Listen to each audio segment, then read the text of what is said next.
Welcome to Talk Cosmos, the show where Sue Minahan and her panel of guests bring you leading-edge astrology conversations through a journey of soul growth patterns connecting astrology's energetic cycles. Get ready to understand your path in the cosmic roots of the stars.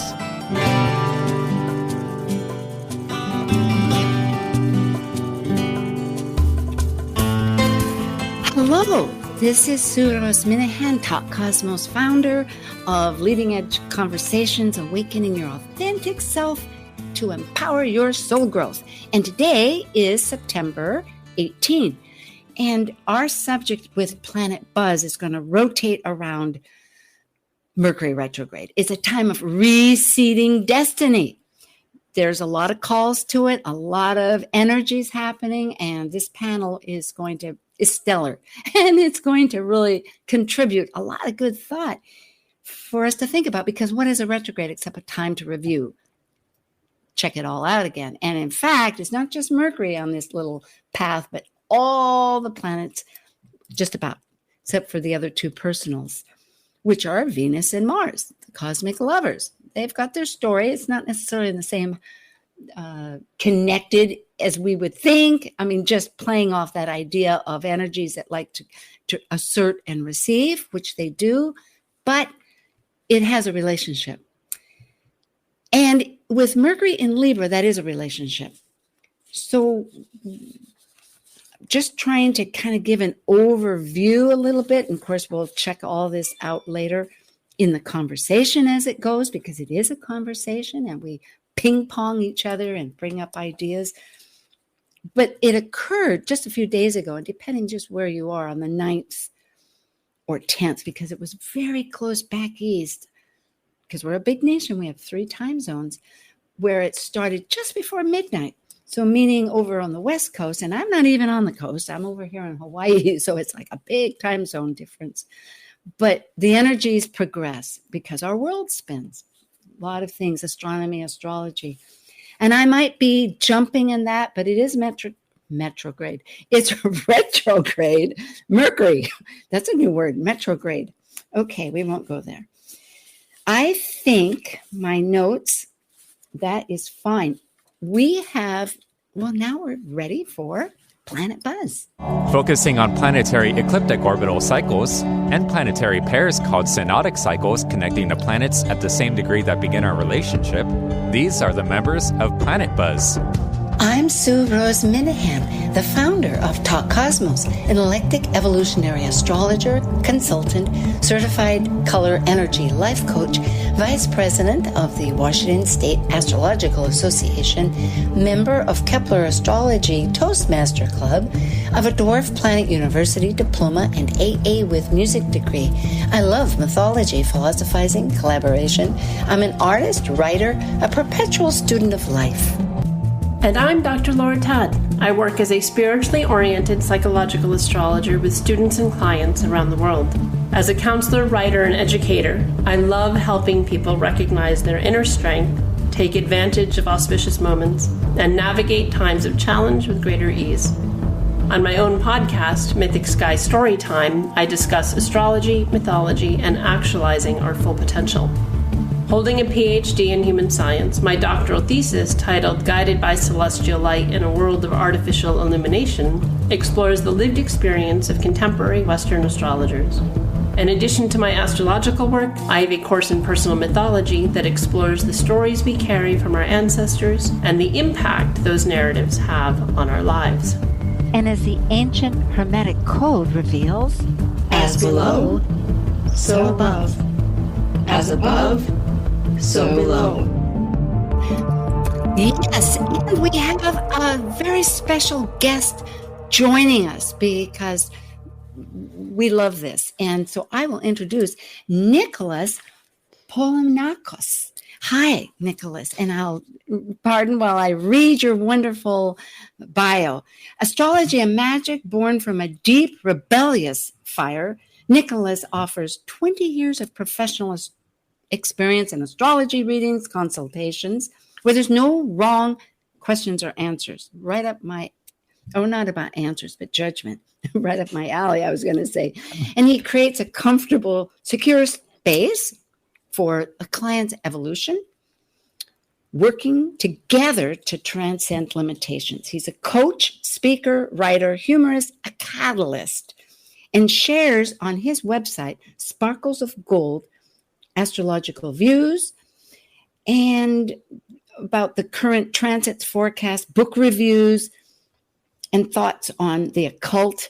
And he has a YouTube channel, Sparkles of Gold Astrology. And I've tried to put the links in. You can find all of this for both Dr. Tad and Nicholas on the website for Talk Cosmos under guests. And it's the 5th season now that we're finishing up. But there's more. Nicholas assisted. This was a huge energy back 2020, converting Northwest Astrological Conference, fondly known as NORWAC, to an online model. And it was during COVID 2020. He's passionate about supporting independent bookstores, local art and music, an avid supporter of libraries. I have a collector of library cards, especially the Seattle Public Library. And Nicholas has worked the bookstores at astrological conferences for over a decade. And he also has a podcast. So thank you very much. Hello. Thanks for having me on the show, Sue. Hi, Laura. How are you? I get spoiled with the recording announcements, but I'm trying not to trip. It's always exciting, though, to feed in. So good. Here we are about this event that we're experiencing, right? I know I'm experiencing it daily, a retrograde. Any immediate thoughts? Go ahead. I mean, I think it's always interesting there's the collective experience of it, but also knowing where it lands in our own chart, because it's like, yeah, this has been a particularly wonky one, but it's only showing up for me in my work where it's really impacting things. And that's where it retrograded, is in my 10th house. And it's like interpersonal stuff. That's fine. That communication's going well. Technology, when it comes to work, it's been driving me crazy.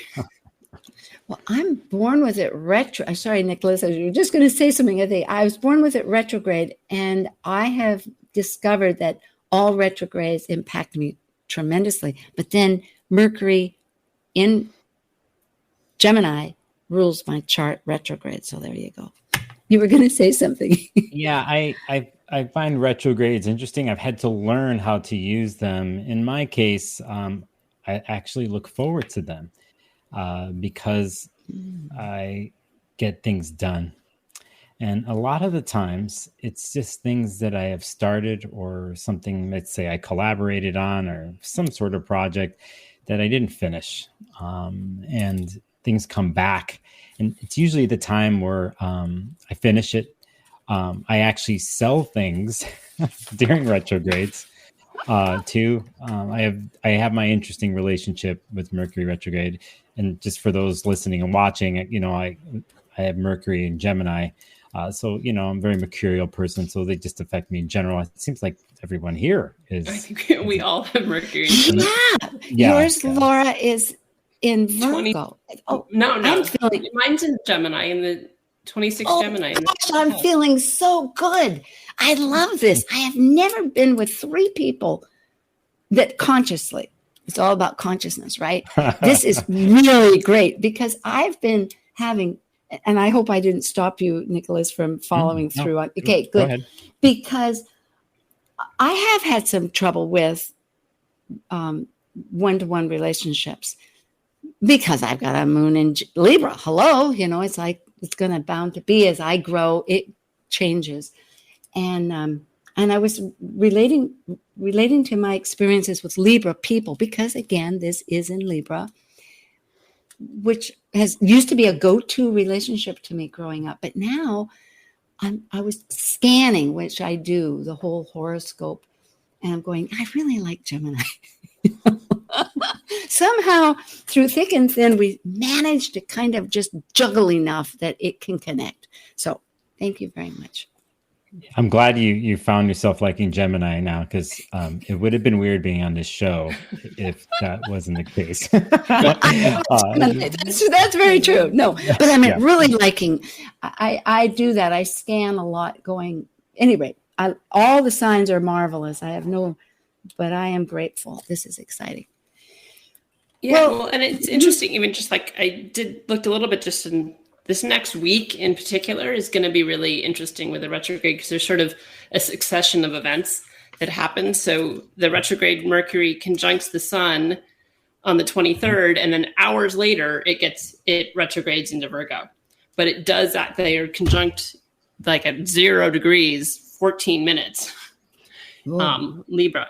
And so that will be on the 23rd. So it'll be interesting to see how that amplifies or how that colors that retrograde when the sun comes in to sort of, I don't know, almost like shine a spotlight on it more, or how that, in terms of in relationship and the focus around the communication and that Libran energy of the other, and how are we receptive or directive or not, or the lack of that reciprocity of that, Libra in its healthiest expression being that receptive, directive energy. And that being part of perhaps what, like you were saying, Nicholas, in terms of like the gift of the retrogrades is that ability to go back over. So what in our relationships, our values, whether it's professional relationship or interpersonal relationships, that are needing to have that review that the Mercury's asking of us, right? Mm-hmm. And then that spotlight with the sun sort of saying, okay, right, how are you going to personally own that, as opposed to just project that into other people, which Libra loves to do. That owning that more, as with the sun sort of amplifying, and what's our role in that dyadic communication, accountability, right? Well, I think it's interesting too, for those who might not go as in depth in astrology, but if Mercury retrograde is probably the most famous part of the astrology world that everyone talks about, even if they don't know astrology, and it has a stigma to it that things are going bad, or the wheels are gonna fall off the car, and sometimes it does happen. But I think here what you bring up with this week, when Mercury is conjunct the sun there, and it's right before that happens, we have the equinox. We go into the Libra birthdays. Oh, yeah. And then we have Mercury moving backwards to conjunct the sun, which means together with the sun. And in the Mercury retrograde process, on average, it's going to happen 3 times a year, 3 weeks. But it's the midpoint of the 3-week retrograde. And when Mercury touches the sun that way, out of any place in that period of 3 weeks that you might find the most clarity, the most preciseness of things, is when Mercury is touching the sun that way. So if we're talking about the Libra story, and at 0 degrees Libra where this happens is a major focal point, you're dealing with clarity of views, in a sense, with, how you view the world, how you're relating to the world. And if you were to bring in another, like a person, another human being, and let's say you're in a current story right now where there's been some negotiation going on during this retrograde, and this is what I believe in, this is what I have to say, the other saying the same thing. Are you connecting? Are you not connecting? Has it been difficult? Well, when we come upon this day here, when Mercury's close to the sun, this is where we can find clarity. Not only that, not only can we find clarity, this is where in the next part of the retrograde cycle, and even moving forward, you can apply that clarity into your world, into your ideas, thoughts, and opinions, Mercury, with yourself and with other people. So that's some thoughts. I love this. I love it again, because Mercury is a communicator, and it's communicating to herself this story and the clarity. And I'm thinking right ahead of it, we need to know what Venus is talking about. It's really like the gods talking to each other. Mercury talking to Venus, and then going to Jupiter, because they're all air and fire, and they're all in this retrograde. Well, not all, Venus isn't, but yet what I'm getting at is, before the Venus star point, which is the next conversation that we're having when we come back, and if for Planet Buzz, and that's going to be a whole new cycle, and finding these values within ourselves, how we, through our relationships. And then I'm thinking about our belief systems with Jupiter that's in this retrograde, which really parallels beautifully, Nicholas, with your idea of like reframing, regrouping, reigniting, especially as it's in Aries. But there's this, not just a fence, but like a flow of an edge that's washing between one and the other. That's really, if with awareness, giving us great. I love the idea of clarity, because Mars is all about motion, and in Gemini, it's got lots of directions to go, and Jupiter will be returning to Aries, and it's complex. So this is good. Yeah, I think it's important to remember too that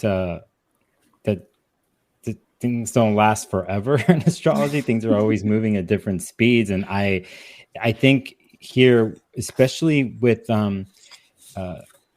verbal content, and not only just the verbal content, but the things that Mercury rules, how things get from point A to point B. Signals getting how signals move and them getting crossed, even contractual obligations, certain types of things where there's a written word, there's a signing, you say yes to something. I just want to remind everybody that sometimes when you say yes to something, or you're agreeing to something, or you're sending off a package, or you're sending the email, that during a retrograde it might not go all the way through.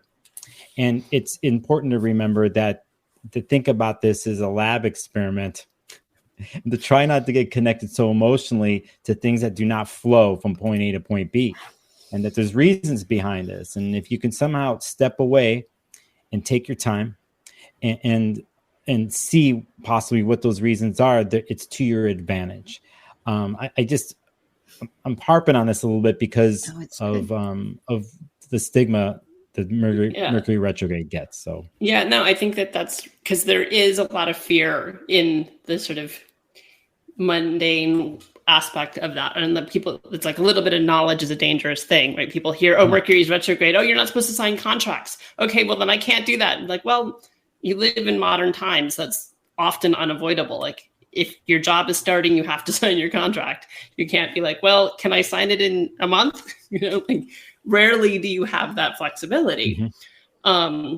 But knowing that, like, if there is I often recommend to clients, it's like, well, maybe there can be a clause of like, you get to renegotiate. So you get a little buffer of like, to help out with the fact that, maybe something does go sideways, but you've cushioned it to some degree.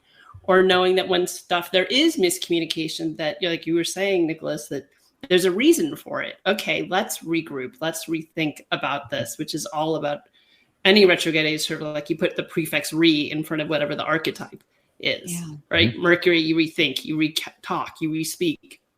Mars, we're going to have to react. It's both reactionary and react. And so it can be that opportunity. It's like, oh, you said something you didn't mean to 3 weeks ago. You get to say it again. You get this opportunity to fix it, where maybe if you had said it 2 months ago, it would have been harder to get that opportunity, as opposed to something that took place during the shadow period and then in the retrograde, where that's why it's an awesome time to edit. Anybody who's a writer, right? It's like Mercury retrograde is an awesome time to edit, because that's what it's asking of us. And using the energy, and it doesn't mean you can't other times, but using the energy when it's in our favor, when the gods are conspiring in our favor, then it amplifies our ability to do it successfully. Yeah, I think really understanding that Mercury is liminal. It lives in between the dusk and the dawn. It only comes out into visibility for part of its relationship with our world. And Hermes, the god of Mercury. Okay, Hermes was Greek, and Mercury is what they call now the planet, which is the same god for people's pick, to follow through with that. But Hermes is a psychopomp, and it can travel between the unseen, the death of things, the endings, and bring it to light into matter. The twins were Castor and Pollux. One was mortal and immortal. This goes through as a theme for us to realize that not everything is so linear. I mean, it is this idea of we're in such a materialistic world, coming out of all that Earth for 200 years with the great Jupiter and Saturn. And now we're in the air energy. And the first year is really chaotic always, because Earth is going, well, it could go on and on. But let's see a chart. Nathan, can we see a chart up here? Okay, very good. Thank you much. And here we have the great event. So it shows here 26th, 27th at, I think you can, for those, not everybody is seeing this. There's some people that are on podcasts, but, and this is from the East Coast. So there's so many relationships. That's the thing. Mercury and Mars and Venus, all our inner planets are really connecting. They want to tell us things to make these big ideas of, and I love the idea of the clarity of belief systems and restructuring, because we've got that square in the background all the time between the Titans, Saturn and Uranus, that will not perfect, but the first 12 days of October are going to be very tight at the same degree, not exact minutes, but degree of 18. For those who are listening, just because the chart that Sue has up here on the screen is actually September 9th, 2022. It's the day that Mercury stationed to go retrograde, as they call it, and Mercury's at 8 degrees Libra.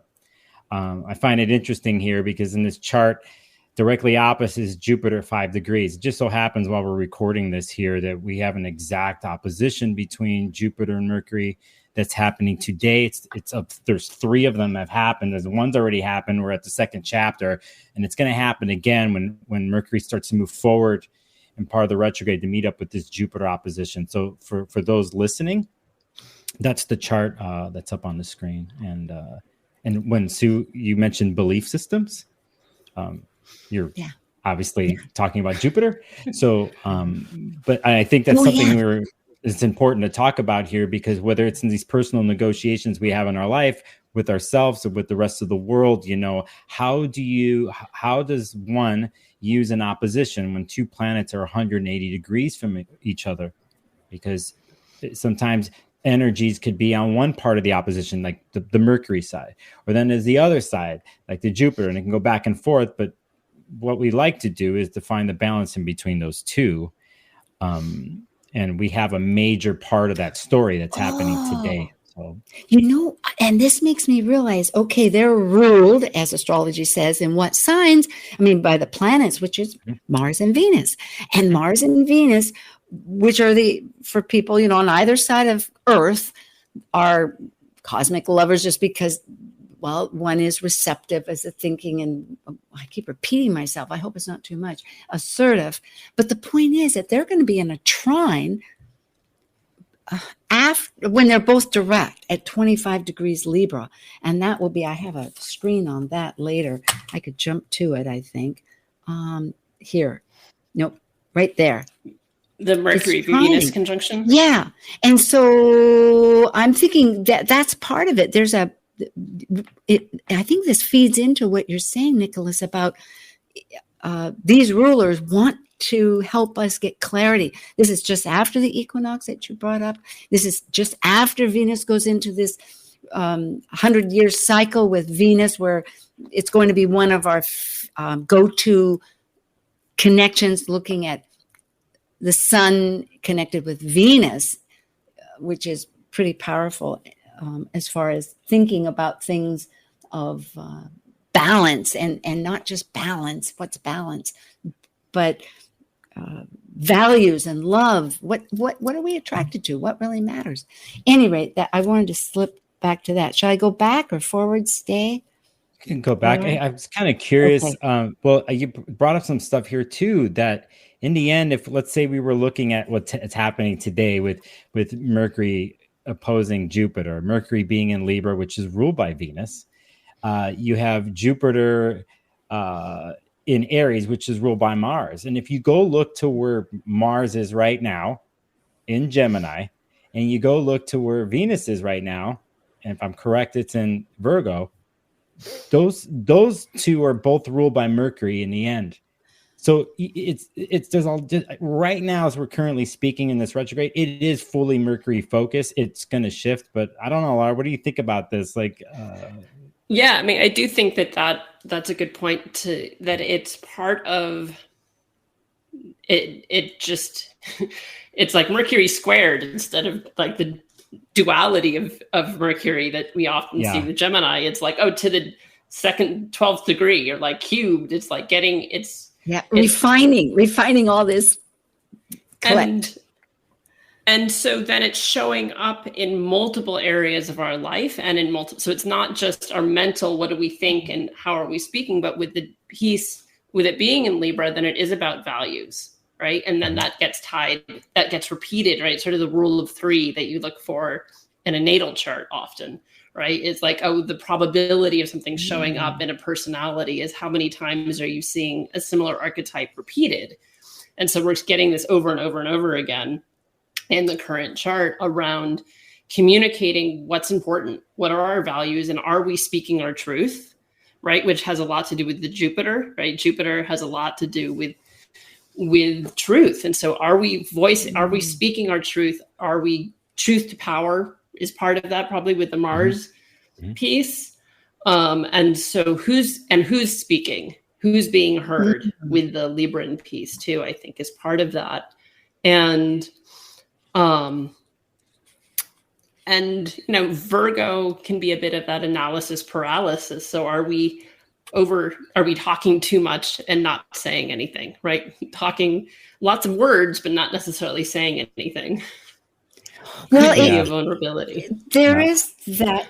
And I'm realizing too with these questions that with Libra, a person can compromise to the point that they're not really being true to themselves. It's a little bit. And so that's a real part of it too. And is realizing whether it's however it is to return back to center, to Nicholas.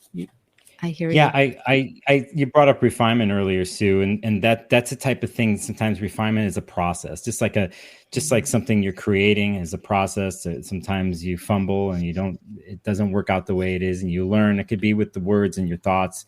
Also, to go back to what Laura said here too, I think sometimes we really forget what communication is, because the first thing we think of is what we say, but the other part of it is listening. And so this is the other part of the story, I think. And sometimes there's too many words, like you mentioned, Laura. There's too many things. And sometimes it's about stepping back and just pondering over the words, silence and listening and formulating. And during a retrograde and with other planets that are involved here, there's a lot of impulse with Mars involved here. But I think a good remediation, a good place to go is you can always take a step back. You can always take your time, not get caught up into something and the pacing of something that doesn't feel right. And I think that's important here. Later on, there's several different days here, but Sue, you brought up this chart that's on the screen for those listening. The chart that you had right now, you have a different chart, but earlier you had the Mercury trine Mars. This is happening at the end of October. Okay, so let's go back to that. There's a Mercury 25 degrees. Nicholas, we can do that. How about if we do that right when we come back from the break? Because there's been, such great energy, honesty, reflecting, reworking, even the great stuff of, we can sell stuff. I mean, it doesn't have to be, there can be products out of this whole thing. And there's a collaboration of thought and activity and the process of refinement, because it's all just information gathering. How are we going to sift it out? Thank you. I'm with Dr. Laura Tad and Nicholas Polymenakos. Thank you. Yes, sir. Yes. Oh, beautiful. I'm a student of language, and believe me, at 5 years old, I had to take lessons for English. So I appreciate this. And we're very grateful to have our panelists and our audience. Will be back with Talk Cosmos about Mercury. More of it just after this little getaway. Thank you.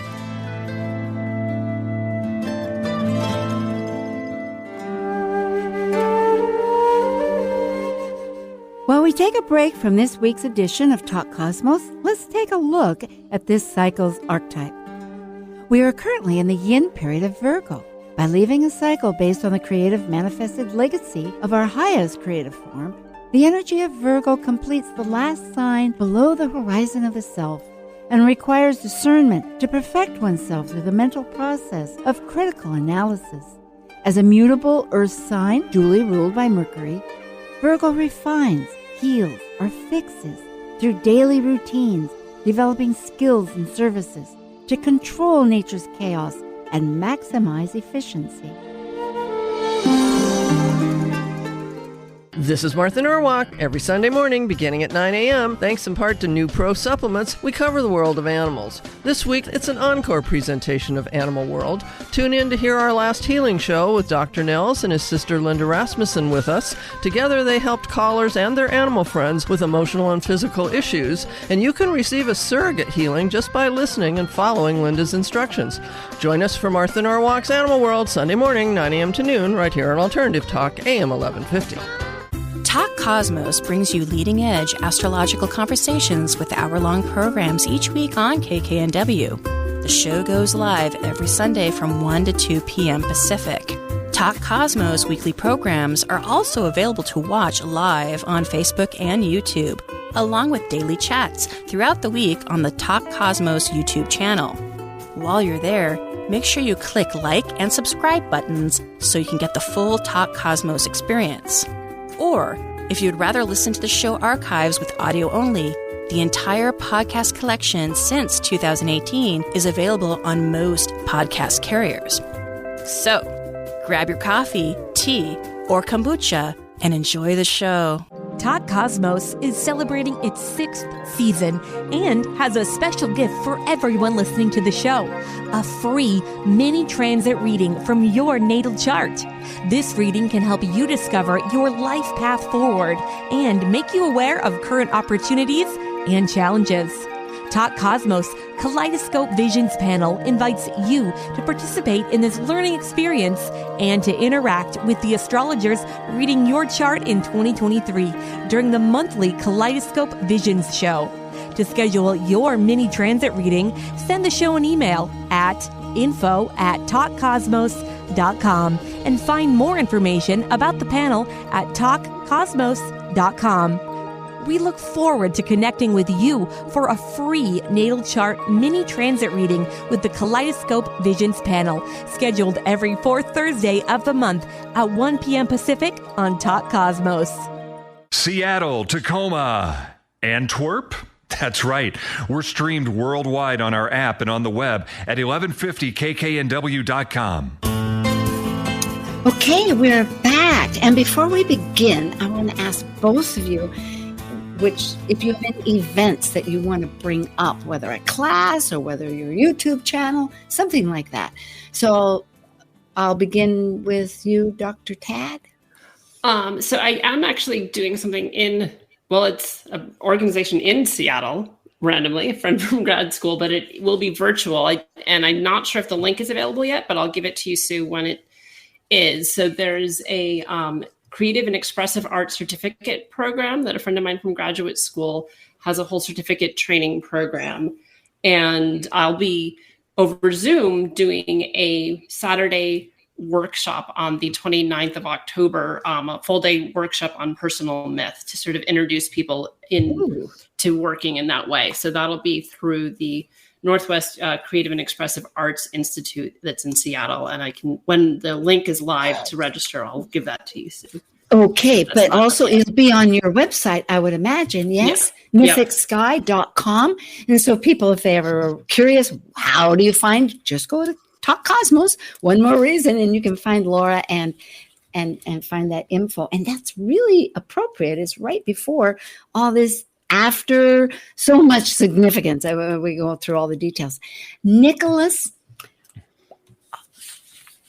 Polonakos? Yes, your world. Yeah. No, it's no. You're actually getting it. And you see, I know.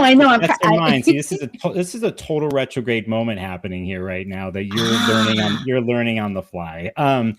For me, my world is, I just came back from working and helping put on a huge conference outside of Denver. It was the ESAR conference. ESAR.org is a major astrological organization. I've come back. I took a break from my YouTube channel, my podcast, but I'm right back at it this week.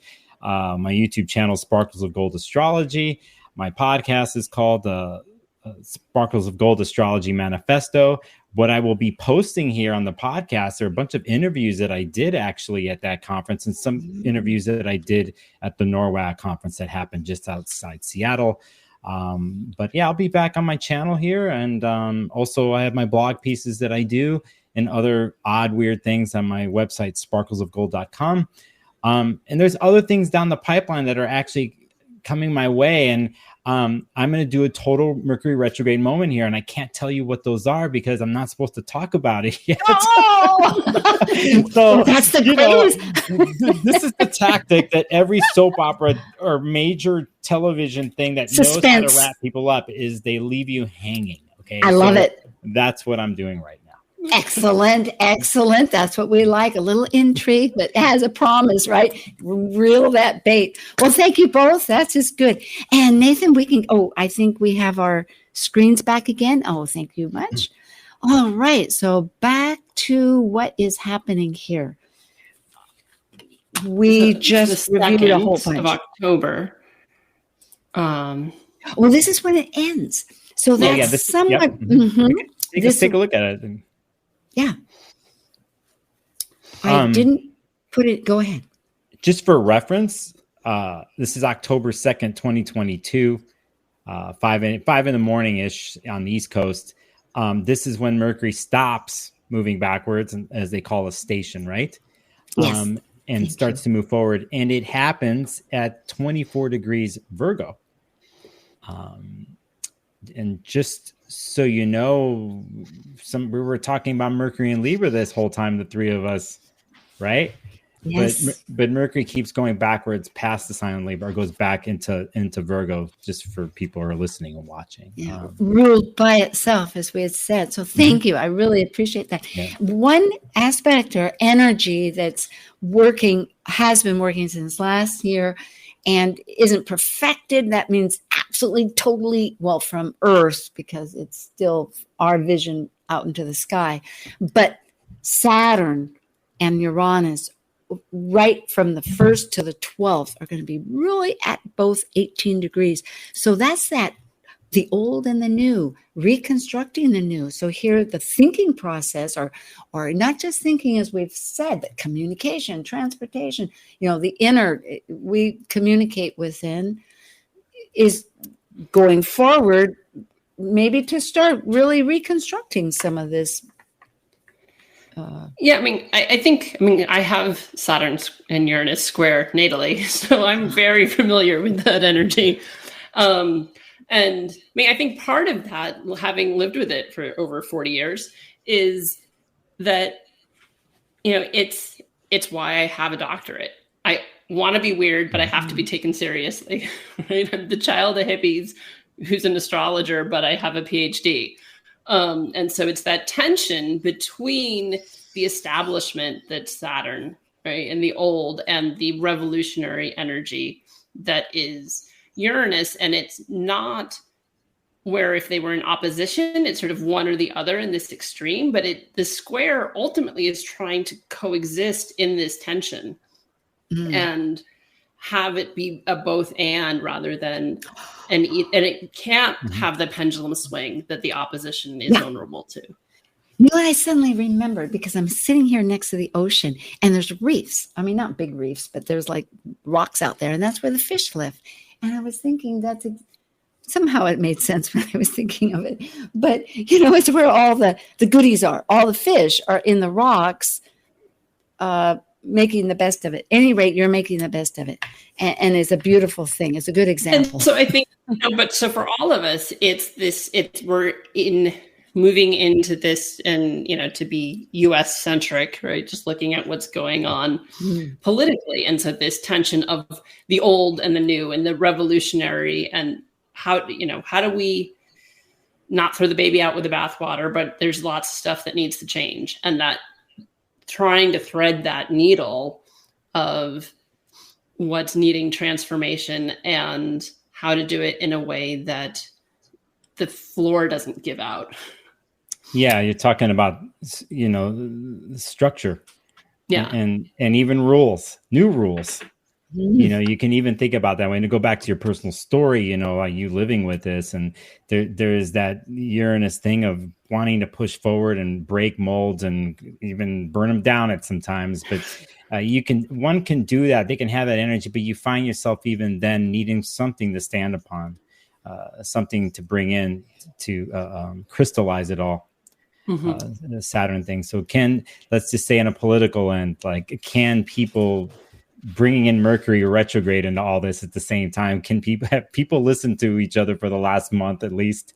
And at this point on October 2nd and moving forward right there, because Mercury is going to be moving forward along with this backdrop of Uranus Saturn that we're talking about. Is there some new something new that all sides can come to an agreement on, or at least start the process on? You would hope. It doesn't necessarily mean it's going to happen, but especially thank you. That's because here I've noticed too. I always pull up the United States chart. Now, granted, there's several charts, but I am using the Sibley just because it seems to be the mainstream, and one day maybe really investigate all of them But the fact is, regardless of the time, the planets are pretty much the same, and we do have natal Mars at 21 degrees Gemini. Well, it just happens when when Venus, remember, and I'm thinking that these inner planets are connected through the rulership, you could say, or through the communication, as we've mentioned, but we're having a Mars return. Mars will be at 20 degrees, close enough. I mean, it's applying to 21 degrees. So what you're saying, Nicholas, here really is potential, both of you and Laura, that all this negotiation that we've done will want to have will have some forward motion with a Mars return. Yeah, well, and then it'll go retrograde, 25 days later, 30, 28 days later. There's a lot happening between now and then. But So, yes, going forward, but then having to retrace our steps and go, and a bit of the 2 steps forward, 1 step back, that will come in the following weeks. But I do think, just knowing that Mercury gets back into a sign that it's traditionally associated with, right? So that it's going to be that shift when it does get into Virgo. And then shortly after it gets into Virgo, it'll conjunct the moon too. So its stint in Virgo is going to be potent. And then, it conjuncts the moon on the 25th and then conjuncts Venus on the 26th, all in this lead up when a planet starts to, it slows down right before it changes direction again, right? So just as it's sort of slowing down before it stations, it's having this succession of conjunctions in its sort of last week of this retrograde of the moon and Venus, and amplifying this theme that we've been talking about of how the other planets are tied into this of value. So even though it's interesting, it's like it gets out of Libra, which rules Venus, but then it conjuncts Venus. So we still get back to this piece of communicating what's important to us. Or are we? Who am I? Are we saying what we mean? Yeah. Are we? Yeah. Or is Walk it in lip the talk. service? Are we trying to appease people, which is very Libran and Venusian sometimes, of keeping the peace as opposed to really speaking our truth? And the Virgo energy can help with that because it's so analytical. And so like unpacking stuff, it's like, oh, wait, no, that's having that refinement that's Virgonian of what do I really want to say? What do I really feel? And vocalizing that in the coming weeks. We're talking about this, and when we're talking about transits, so on and so forth, I just want to let people know that, we earlier in the summer, we had Venus in Gemini. Okay. I mean, the Gemini birthdays, but we have Venus in Gemini. And if I think about a day that happened, it was July 9th, right? Why do I say that? Well, that's where Venus and Gemini was at 20 degrees. Okay. And then we're talking about Mars here that's hitting a point in the USA chart, the political part. And then just in general, what Mars is going to do. Sometimes when you look at astrology, you look at the cast of characters involved and you see how they all are relating to each other. So you go back to June when Venus is touching upon this 20 degree mark. Mars is going to touch upon it many times here in the next several months because of a retrograde. You know, we're talking about retrogrades today, and we're talking about review, and we're talking about then things moving forward. But to be honest, when it comes on a deeper level with the Gemini energy, this Mars and Gemini transit, it's going to be in that sign until next March. So I just want to be real with people. It's like, you know, there is a feeling of moving forward when Mercury starts to go, right? And then Saturn's going to move forward here, actually. But Mars is going to stop and move back, and it's going to be there for a while. So there's just going to be this, what did you say? 2 steps forward, 1 step back. Maybe it's 2 steps back, 1 step forward. Yeah. And it won't be linear. It won't be necessarily like Cancer with the moon that wants to go sideways and whatnot, but it'll be all over the place. And in some ways, that's the beauty of Gemini, is that I've been reminded it's not really taking calculations. It's experiencing. It's like, it's a little bit like Aries in that sense. It's like, okay, try this out. Nope, not working. Okay, try that out. So it can seem, because it's mutable, eclectic or else confusing if you try to synthesize everything. But through the experience, one gains that knowledge of trying it out and going forward. So I think these are very appropriate. And it is a long session. We have 7 months. We're just beginning, as you aptly said, with Mars in this mercurial Gemini, where it's maybe not really. And that's the interesting thing, is that if we go to Mercury, Hermes, there's mischievousness, as it's been pointed out. In other words, sometimes the universe gives us what we need and want, and it seems like a trick, or it seems like it gets that thing of like deception, but it's not from what, in other words, what we think we want isn't what we need. And the universe gives us a experience otherwise. Am I connecting, I hope? Yeah, no, I think you're connecting. I totally do. I think with something like this, what's coming our way, is patience is key, as always. And some of the things that we've talked about in the beginning of this broadcast today, of patience and taking a step back and review, some of the things you're going to learn in this Mercury retrograde, you get a chance to put into play and remind yourself of all the way until next March here with Mars and Gemini, to be honest. Not only that, we have to remember that Mars and Gemini and the transit that it's making and doing is going to have several moments where it's dealing with Neptune and Pisces during all this. And this is where what is real and what is not comes into play. Things get muted, foggy, illusionary, at the same time can be inspiring. And I think it's key to have tools to help you maneuver through something like that. And one of those tools is how we formulate our words and what comes up in our head. And sometimes it's like you want nothing. That's my advice to people out there.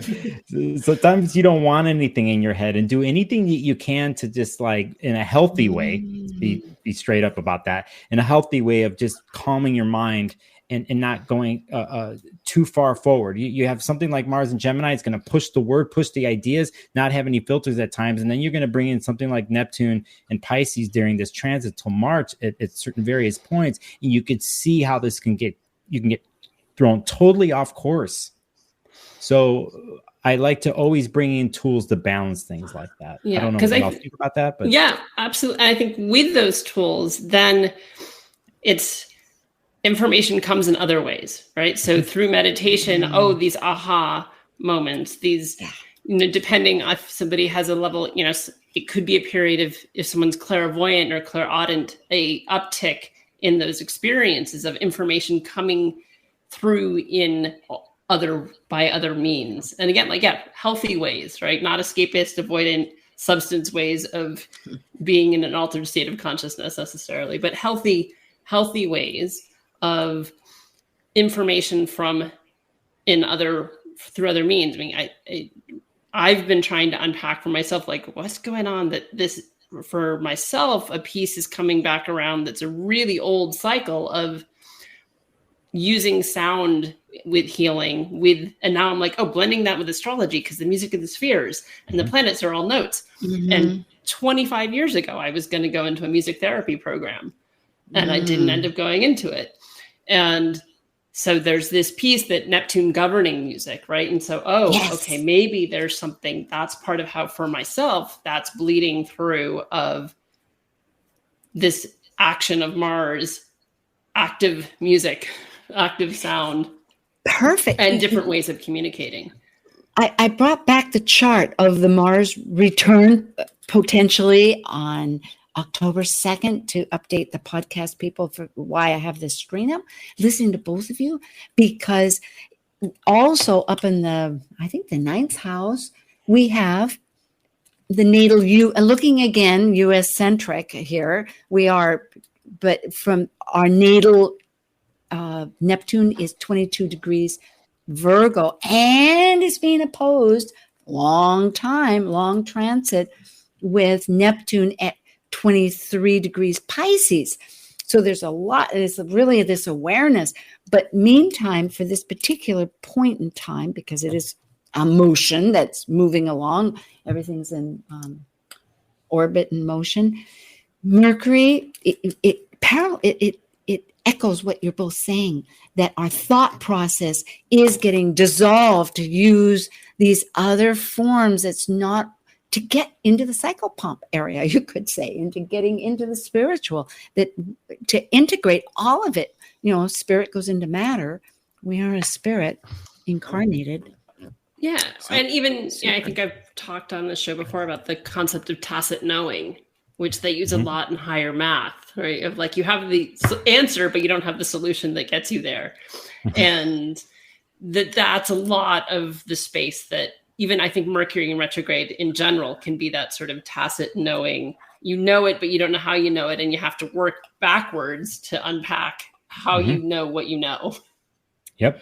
Is a lot of the energy of that. And that there is, as Nicholas, you talked about in the beginning, just that the gift in that of there is something that's really beautiful about unpacking that, about having the solution. And I don't know, I mean, Moon and Virgo here, so I like that deep analysis of unpacking that of like, how did I get there? To me, like those intellectual rabbit holes can be fun. I get lost down there, but and they're bringing in there too, like for go off what you're saying, the questing part of things, the mysterious part of things is a way you can use something like this or do it, because not only you're looking for alternative ways of dealing with the mind or what you did, like the example with music is brilliant, by the way, of what you brought up. But again, to remember that as human beings, it's in you to follow cookie crumbs and it's in you to follow mystery, and that the sense of adventure, the curiosity, everything that to follow that. And that could actually be fun and enlightening. It doesn't have to be pressure filled. And again, one has to find their way of doing that. But the universe is always there for you when it comes to mystery. So just remember that, y'all. It's always there. What a great panel. I this is right up my alley. I love this. It's like a potpourri of choices between now and even I'm thinking the next panel in October, because of all these events happening that are just like islands that we're traveling.